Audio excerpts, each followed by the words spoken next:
Bado tunaendelea utaratibu ujumbe wa Mungu nyakati za mwisho.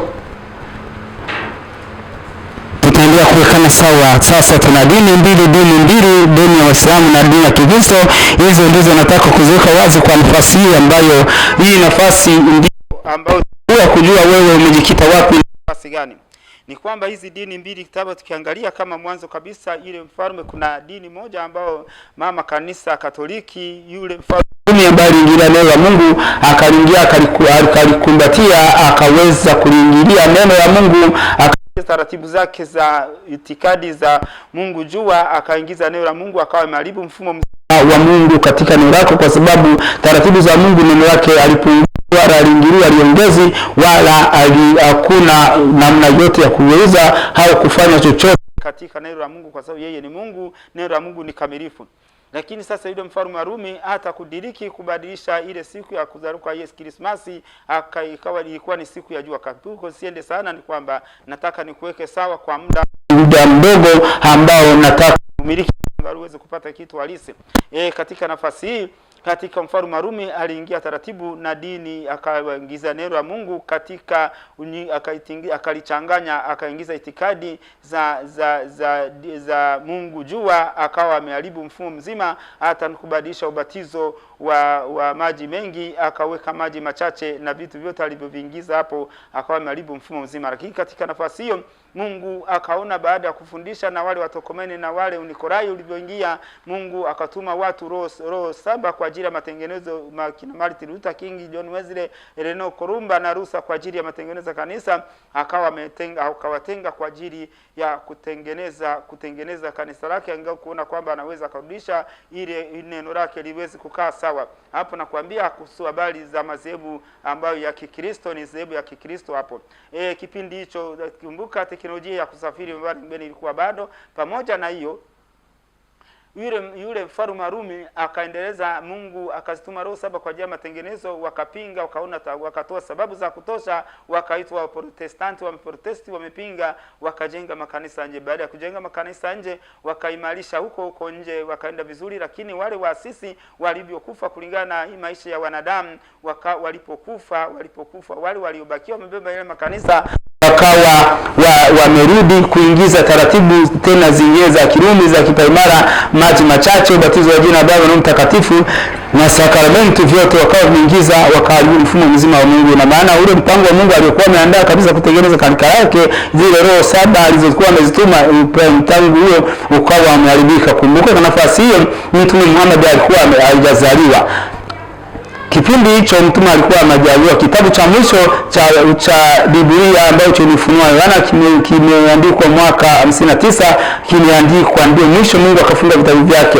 Lakini unakuta Mtume Muhammad amezaliwa mwaka 570 na Yesu alitoa nabii kwa ajili ya mbali ya Mtume Muhammad ambaye mtu atakuja tofauti na lile neno lake, akasema mimi nimekuja kwa hiyo utaipata katika Injili ya Yohana sura ya 5 mstari wa 43. Neno nasema kwamba mimi nilikuja kwa jina Baba yangu mkunipokea, lakini yule atakayekuja kwa jina lake na kwa nguvu zake mtapokea. Akasema kwa nini mimi wanadamu mtaki kupokea utukufu ni kwa nini ule utokao kwa Mungu amtaki kumpokea? Akasema si alikuwa mimi nitastaki Musa, bali nastaki Musa, bali Musa mnasema mnashika habari za Musa na Musa mwenyewe aliandika habari zangu, lakini mpaka sasa hakuna aliyeshika sheria wala Torati kwa ajili ya kukamilisha habari ya Musa. Sasa yamewashinda, je, ya kwangu taweza wazi? Hata turudi katika habari ya Waislamu pale kiatakwambia kujumuisha ile zili dini ambazo zinabeba wakati sasa hivi mpango mzima unaobeba dunia nzima mpaka sasa, habari za Mtume Muhammad. Tukisoma katika kitabu cha Wagalatia sura ya 1 mstari wa 6, ndio nasema kwamba ni staajabu kuona mnacha upesi aliyowaita katika neema ya Kristo na kuingia na kugeukia imani nyingine. Si nyingine tu, watu wanajitaabisha kubadilisha msingi wa Yesu Kristo, lakini nasema kila mtu yeyote akabadilisha msingi wa Yesu Kristo haraniwe. Hata kila malaika akashuka kutoka mbinguni na babawa akatua, akasema akabadilisha msingi wa Yesu Kristo, yuko chini ya laana. Hata mitume wakirudi wakabadilisha msingi wa Yesu Kristo, wako chini ya laana. Katika nafasi hiyo hata mtidi dini ya Kiislamu ambayo imekuwa miongozo wa Mtume Muhammad ambaye sasa ndiye muasisi, ndiye kiongozi katika dini hiyo, inaonekana kwamba katika mpango mzima dunia nzima, unaona ule utaratibu wa kwanza wa dini ya Roman Catholic mama kanisa duniani ambaye amezibeba madhehebu ya Kikristo yote unaona kwamba tayari mfumo mzima umeshaharibika, hakuna kusali ya kuomba, hakuna chochote mbele za Mungu. Hata hii dini ya Kiislamu ambayo inajitokeza kwamba yeye alikuja baadaye, lakini naona hata mfumo mwingine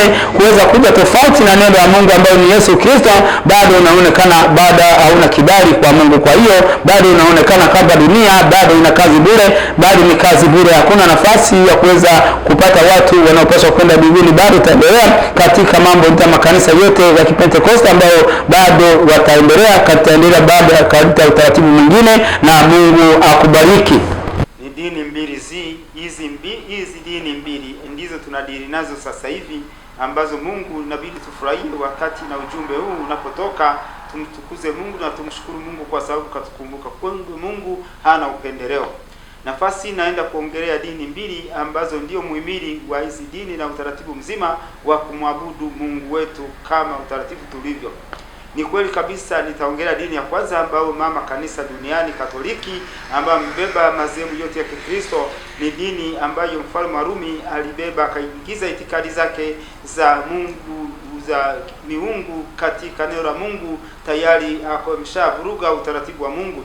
Na nafasi hizo kipindi hicho Yesu ameondoka, yeye akaingia akabeba na akajifanya yeye kuwa mwenye kubeba na kusimamia katika taratibu zote, akawa ameharibu utaratibu wa Mungu. Mungu alipoona jambo hilo limeharibika, akatuma roho saba ambazo utazipata katika nyakati saba za kwenye Ufunuo sura ya kwanza mstari wa 11. Kuna makanisa saba. Kienda katika Ufunuo hiyo sura ya kwanza mstari wa 20, nafafanua anasema, zile nyota saba ulizoziona mkono wangu wa kuume ni vinara saba, ni wajumbe saba, ndio roho saba za Mungu alizotuma duniani kwa ajili ya matengenezo ya kanisa lake.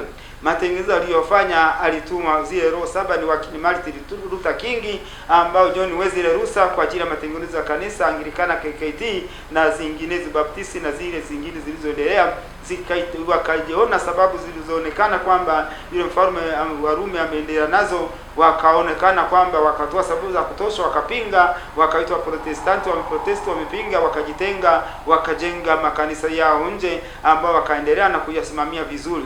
Lakini baada ya wale viongozi, kama unavyojua maisha ya wanadamu, walipofika muda wao wa kuishi wakawa wamekufa, wakatwaliwa. Sasa wale waliobakiwa wamesimamia yale makanisa wakajiunga tena na taratibu zile za Rumi, wakachanganya utaratibu ule wa mfalme wa Rumi, akaendelea kuamiliki na taratibu zake zote zikawa zimeendelea kule. Ubatizo wa watoto wachanga, ubatizo wa jina Baba na Roho Mtakatifu, bali ya sakramento, kipaimara na vinginevyo vilivyoendelea, yote vikawa vimechanganyika. Ina maana tangu hapo unaona kwamba hatuwezi kuendelea zaidi. Unaona kwamba mpango wa Mungu umeshaharibika, hakuna kinachoendelea, hakuna ibada, hakuna kusali, bado muda wa Mungu umepotea. Tukipingia hapo kipindi hicho teknolojia ilikuwa bado ibada yuko chini, na Mtume Muhammad amekuja kuzaliwa mwaka 570 baada ya Yesu Kristo kuondoka.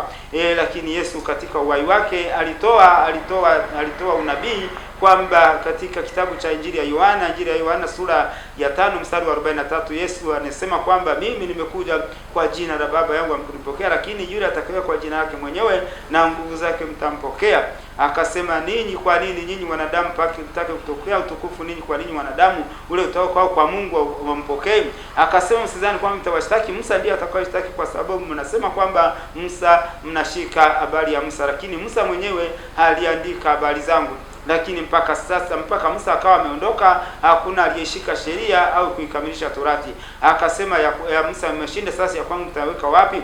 Hapo nikiongelea habari za mtume. Hata tukirudi katika imani hiyo ambayo inapingana tofauti na dini ya Kikristo, ni katika dini ya Kiislamu. Tukirudi katika kitabu cha Wagalatia sura ya kwanza ule mstari wa 6, neno linasema kwamba, nitasoma hapo, neno linasema kwamba, nastaajabu kwa mnacha upesi aliwaita katika neema ya Kristo na kugeukia imani nyingine. Si nyingine tu, hapo watu wanajitabisha kubadilisha msingi wa Yesu Kristo na kuweka msingi mwingine. Lakini nasema akija mtu yeyote akabadilisha msingi wowote ya Yesu Kristo, yuko chini ya laana. Hata akija malaika akatoka mbinguni akabadilisha msingi wa Yesu Kristo, araniwe. Hata mitume akirudi wakabadilisha msingi wa Yesu Kristo, wako chini ya laana.